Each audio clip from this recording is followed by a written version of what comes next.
Terima kasih pemirsa, Anda masih bersama kami dalam program Berita 5 Simpang 5 TV. Pemirsa, DPC PKB Kabupaten Pati menggelar musyawarah cabang. DPC PKB Kabupaten Pati ini menjadi salah satu di antara keseluruhan DPC PKB se-Jawa Tengah dan DIY yang menggelar muscap secara virtual dan dibuka oleh Ketua Umum PKB Abdul Muhaimin Iskandar.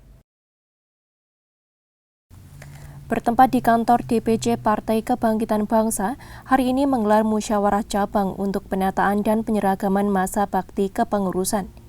DPC PKB Pati merupakan salah satu di antara DPC se-Jawa Tengah DIY yang hari ini menggelar penyeragaman masa bakti.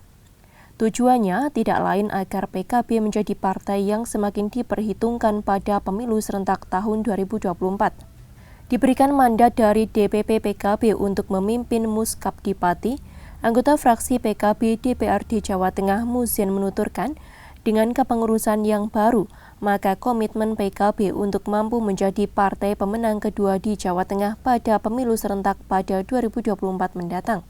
Di Jawa Tengah, alhamdulillah PKB menempati pemenang kedua. Pemenang kedua setelah PDI Perjuangan, maka di Pati harapan kami melalui restrukturisasi ini juga kami berharap nanti PKB dengan struktur baru, dengan komposisi pengurusan yang banyak dihuni oleh anak-anak muda, juga keterwakilan perempuan yang maksimal, nanti harapan kami PKB bisa sebagaimana di Jawa Tengah minimal 2 besar untuk pemilu 2024 Pati.